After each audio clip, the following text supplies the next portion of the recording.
So what I'm going to do today is talk about the various interaction styles.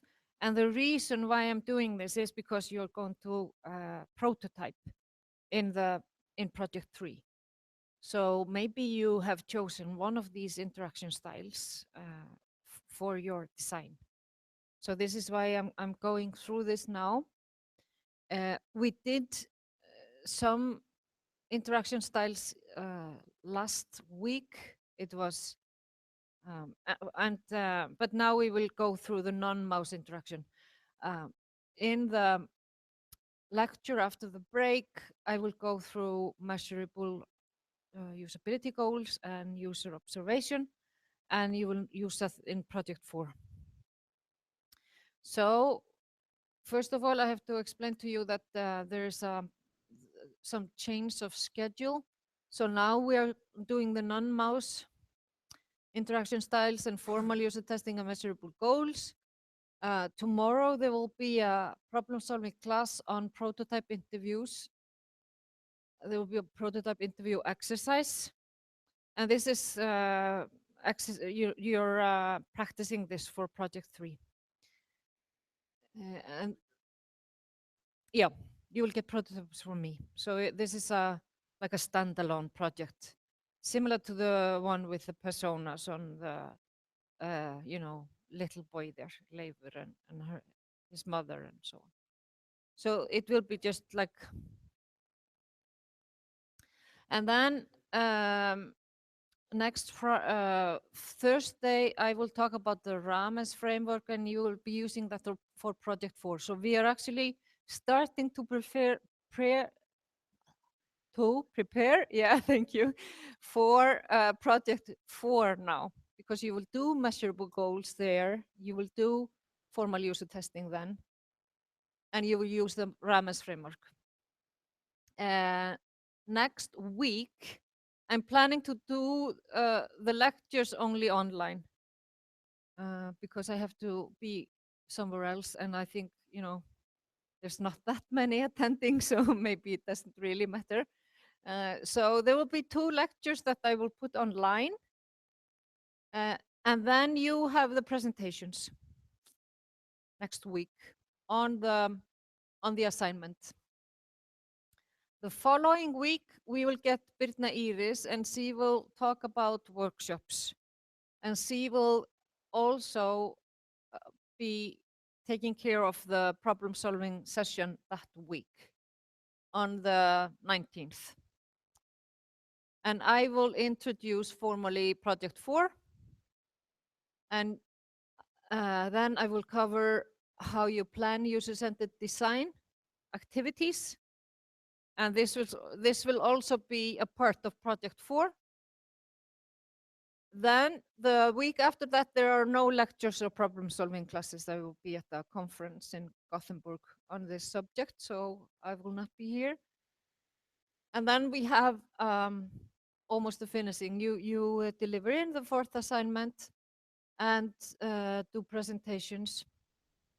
We will hopefully have a guest lecture here on 3rd of November, and then a recap of the course. But I had to change this a little bit because Birna couldn't come this week as planned, so we shuffled this.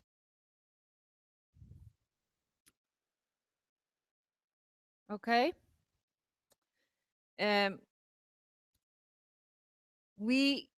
I have a course called Human Computer Interaction, and it was given in December 2013. And then we were really going into details of how do humans interact with the computer, and how does the computer interact with us? What are actually the possible ways of doing this? And what can we find examples of each of them? Can we find research in the area? What are the future trends and so on? So we really went into details of this, and this was out of a brainstorming session from that course, that these are sort of the types that we have for as humans to interact with a computer. We could use the mouse, we could use our voice, like for Siri and so on. We can use the keyboard, and these are the ones that we discussed last week, mouse and keyboard. But you can use also eye movement, body movements, touch, and brain. And touch is getting very usual. It's almost as usual as mouse and keyboard. But the other ones are maybe still a little bit unusual, or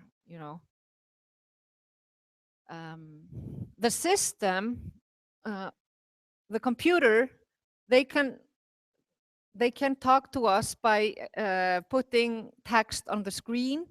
They can make audio signals, both telling us something or just beeping. Um, it's also some tactile information that sometimes there is a screen and you can feel that there's something pushing or something. And vibration, there could be light on the screen. And then we looked at videos on smell and taste from the computer. It's still very, very limited, but maybe this will come in 5 or 10 years or something. I don't know.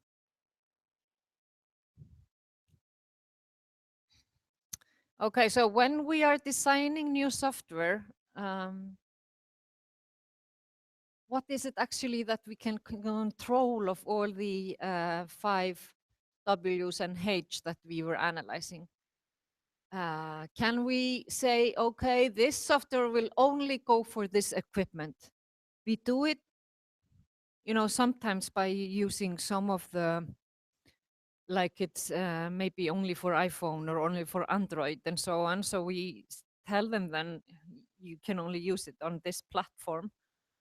But if it's a web solution or something, it's you don't really know where it will be used. What equipment will be used, and also where the user will be situated when using it. When we are designing, do we control who will be using it?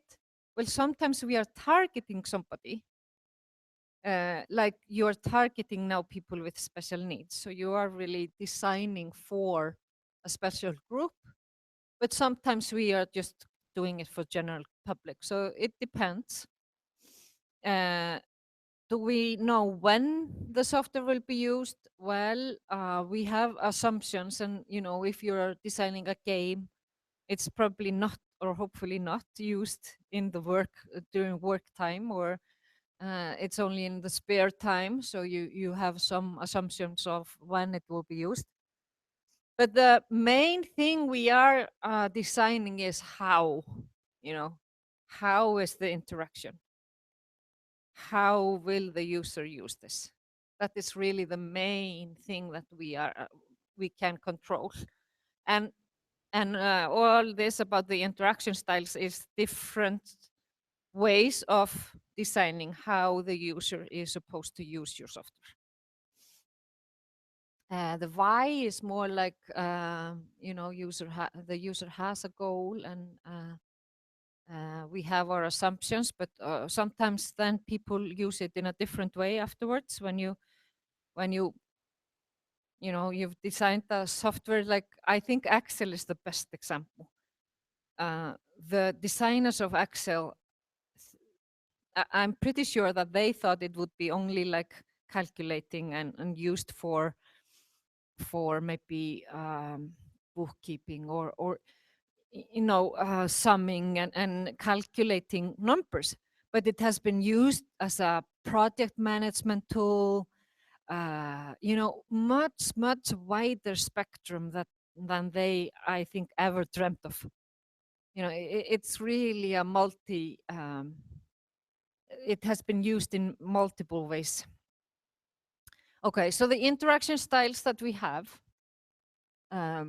we covered the command line, menu-based, form filling, question and answer, direct manipulation, metaphors, and we didn't really cover web navigation last time, but now we will cover that and the non-mouse interaction, touch, gestures, tangible, and brain-computer interaction.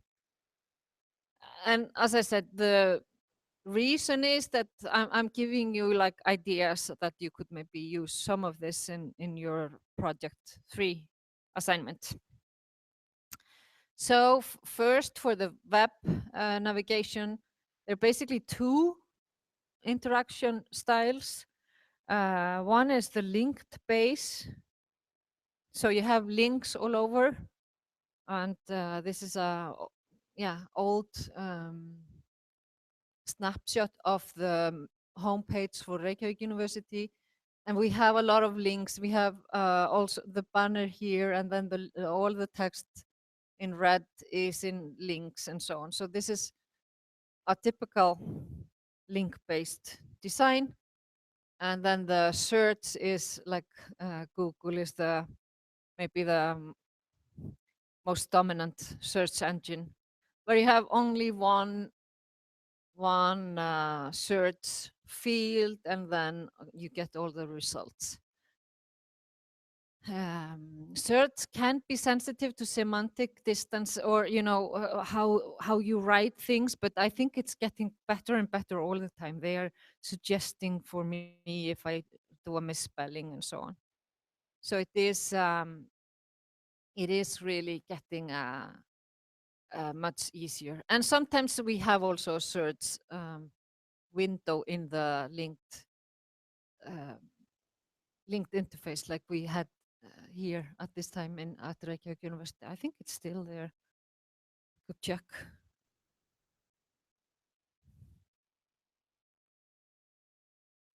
And this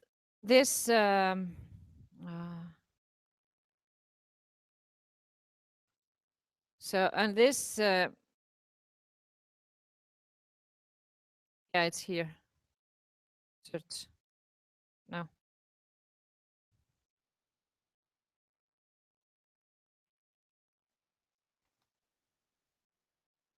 Mm. So okay, let's talk about non-mouse interaction.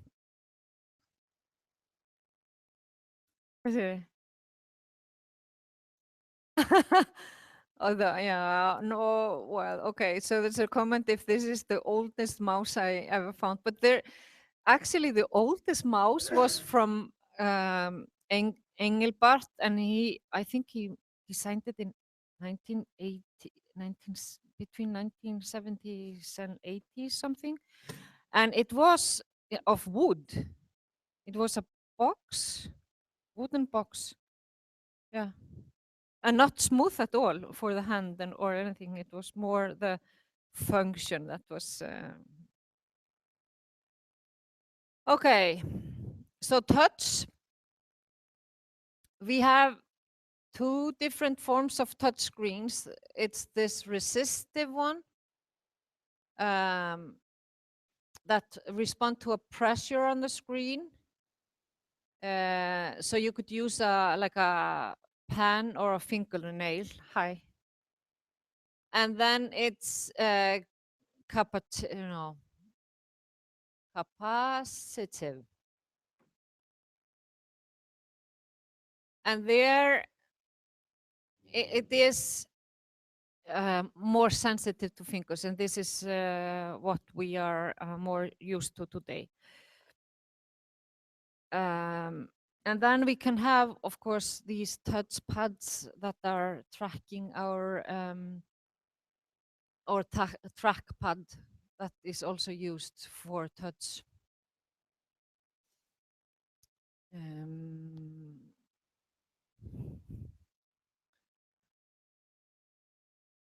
And if we start to think about, there are many possible ways of doing commands with the touch. We are actually getting used to that. This doing from left to right means that you're fast forwarding, or you are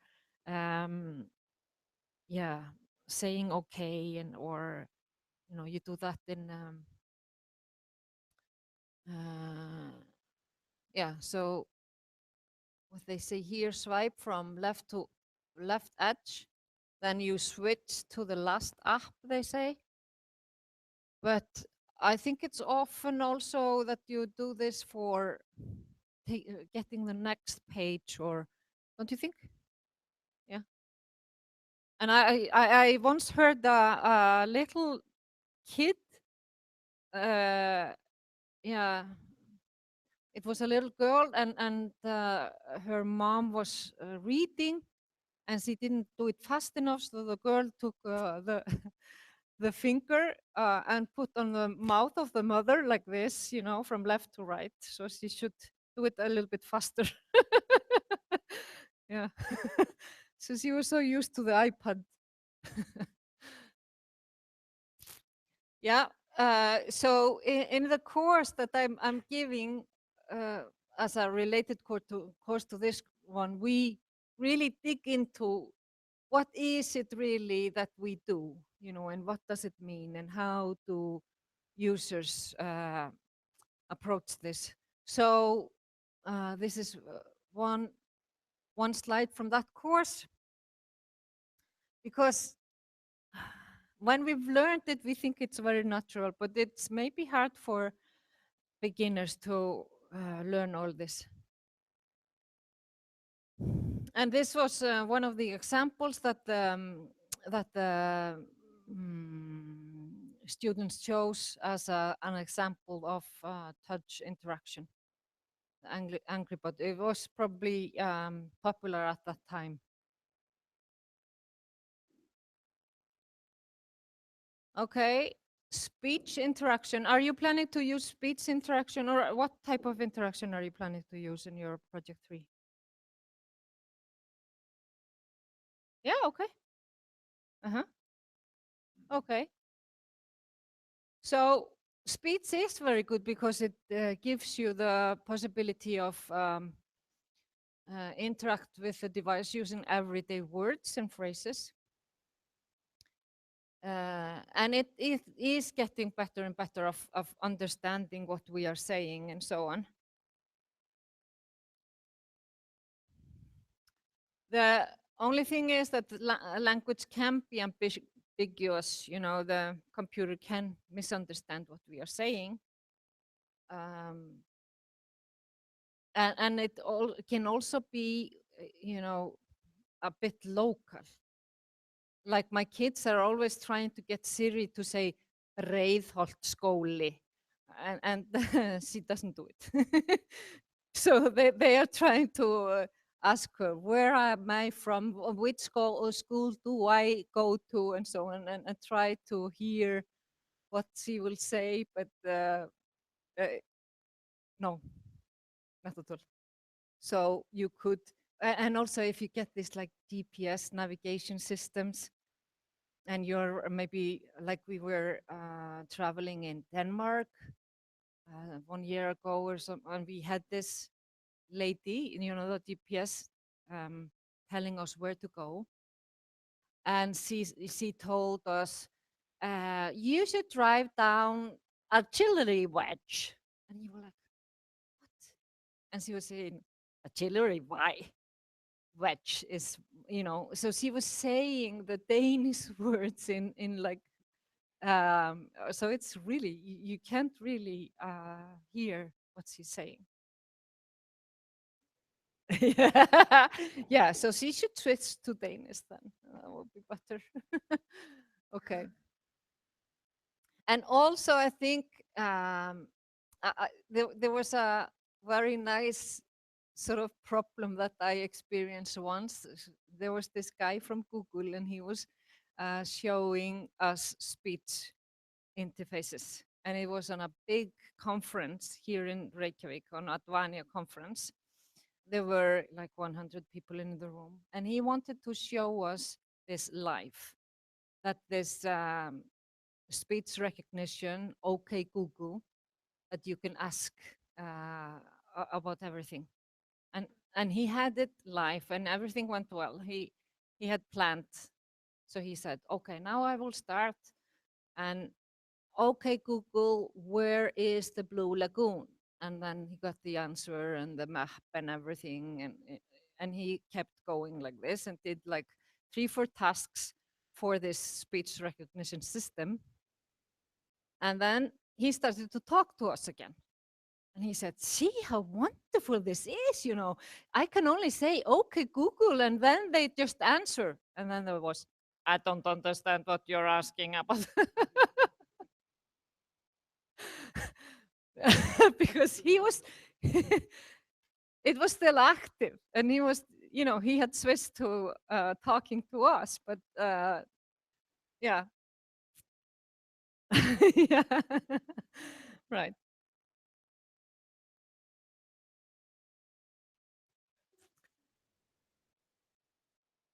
Oh, okay. Right. Yeah, so I think, you know, at least my kids, they are more trying to uh, find some funny questions for these interfaces, checking what they can and what they can't. Yeah. But once I experienced a very nice one. We were a group of people and we were wondering about this guy that was famous long time ago. And we were like thinking, how old could he be now? And people started to think, well, I was in university and that was this. And then he was probably some years older than me. So he must be, so they were trying to rationalize his age. And then somebody said, oh, I can't, I, I will just Google this. But then my husband asked Siri, and that was the quickest way, actually. She responded right away. How old is Stevie Wonder? And it was like 64, right away. So sometimes if the question is good, they're very quick in answering. So what the moral here is, it can be challenging for users, and it's good for some specialized areas or some good interaction or special interaction.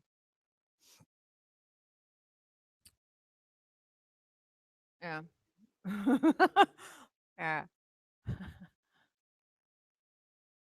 Uh-huh. So this was something from the students too, I think. Gestures can be in various ways. You can use um, your hands, so moving from left to right and or flip the sides and so on. You could use the whole like uh, more like a free movement. So once I actually was in a store here in Iceland, and they had put up a big television, and you could use gestures to operate it, and you could use that for Angry Birds actually. And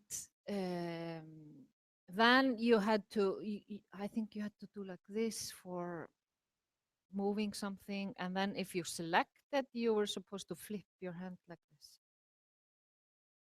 But I thought it was, I couldn't really get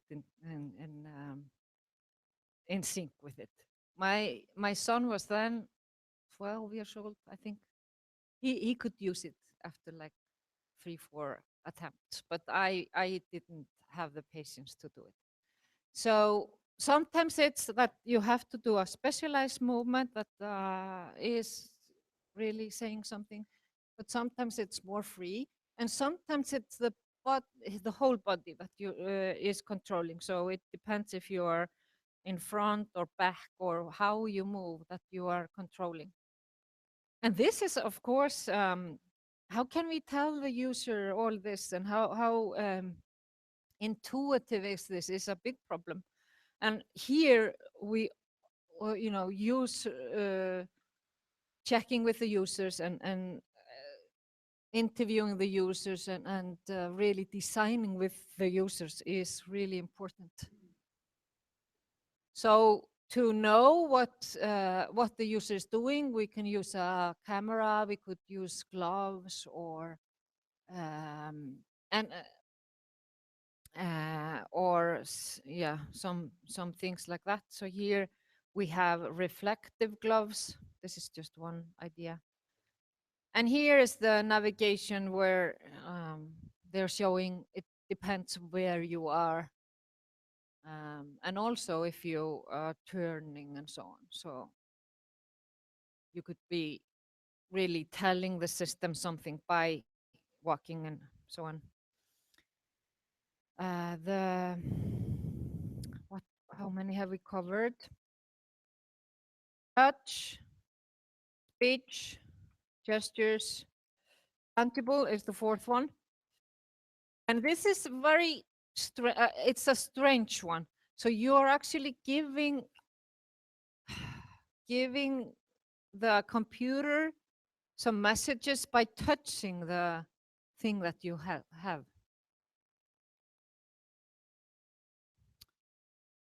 So, holding it, it's more,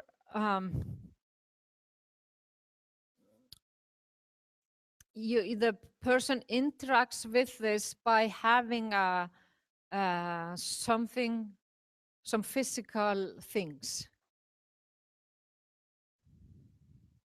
And I have seen maybe there are some examples about this that you are controlling music with these tangible things, and you're moving around, and the music then turns. So you can see some examples of this in YouTube, but I haven't seen this much in systems, or this I think people have to experience or experiment more until this will be a thing that you will be buying. But you never know. Sometimes this gets very fast. Like the touch was, it came, and within a year, everybody had this. The brain-computer interaction is maybe the one that is the least developed. So here the idea is that you have a direct communication or pathway between the brain and the computer. So you're controlling the software by thinking. And there have been companies here in Iceland developing software for this. Hannes Högni had a part in a company called Mind Games, I think what's called. So some people have had this idea that you are making some software for asking people to relax. And you get a lot of points if you are very relaxed. But it's also for people that are impaired. So, this video, we could maybe use. Yeah. So there are probably a lot of alternatives for people with special needs.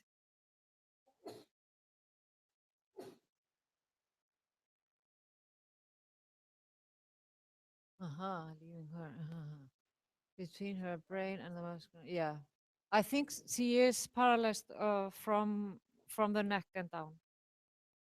So she only has the head to move, and yeah.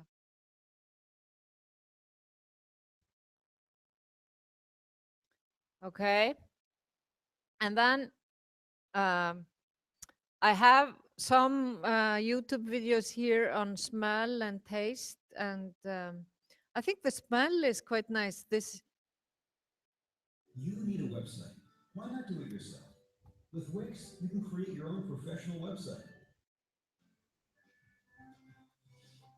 We're here in Tokyo, Japan to take a look at the Senti, the first scent accessory for smartphones, and it plugs right here, the headphone port.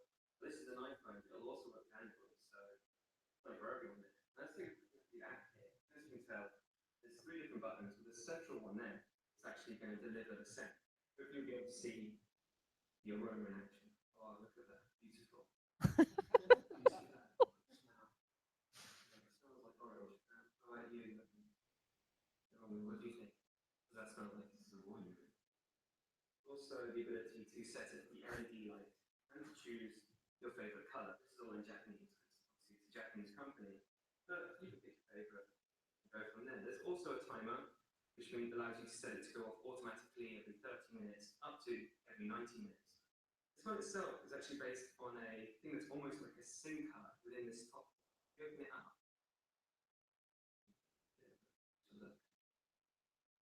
now it's actually delivered through ultrasound, well, ultrasonic vibrations. So this little SIM card is which houses all the delicious scents, and each chip itself will apparently deliver up to 100. So that's pretty good going. You'll also be able to buy more cartridges online. Now the device itself is going to launch on Amazon.com as well as Amazon Japan. So you'll be able to buy it for $35, 3,500 yen, and the capsules themselves will come at $5.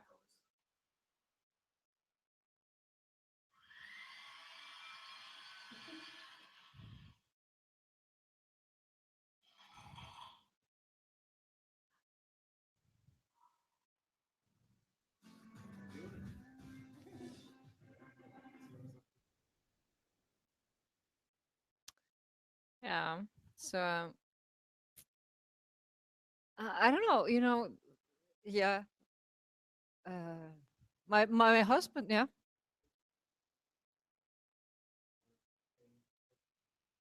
Yeah. Right.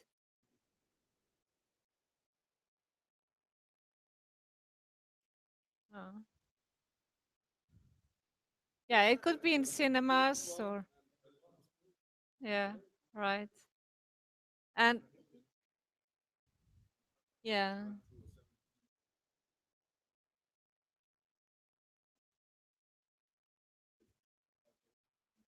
Okay.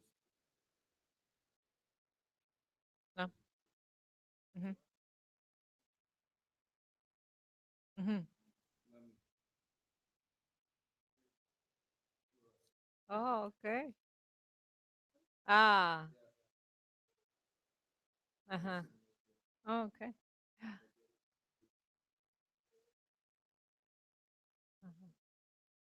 I think when virtual reality gets more and more, it was on the news yesterday that they were teaching kids in something, no, school here in Iceland, using virtual reality very much, and it was on, you know, on the nature and on animals and so on. And if you could get the smell too, of the sheep and cows and so on, it would be more engaging. They liked it very much because they could do their own page and they could. So they were very happy. So I think, yeah, I think this maybe could come in 5 or 10 years or something. Um, the haptic one is also quite nice.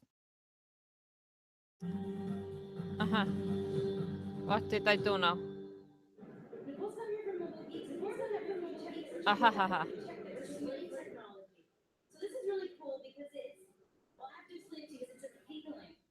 Okay, I will.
So this was the touch one.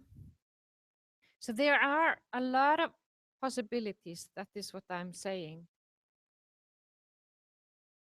You could also, the taste one is quite cute. We could take that and then take a break. Okay, it doesn't open. No.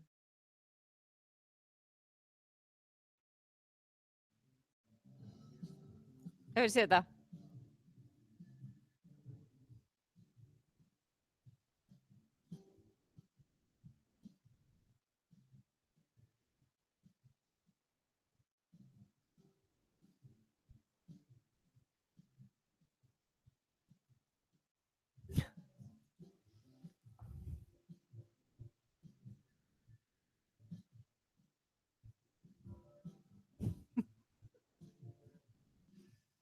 Já. Mhm.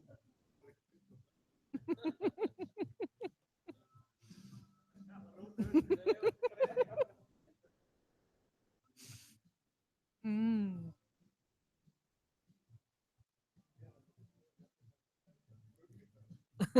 Já, akkurat.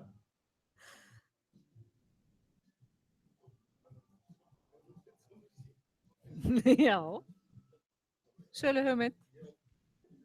Einmitt. Ha. Já, þetta, ja.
Yeah, I think this is maybe the last thing that will be done, you know.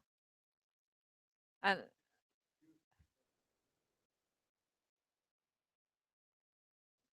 yeah, yeah, yeah, right. And I've been having this like an also I thought like for tourists, if they would like to taste the rotten shark, they could go to this museum and just do that. Yeah. Do you want to continue or do you want a break for 5 minutes or what do you prefer? Yeah, okay. Let's take a 5-minute break.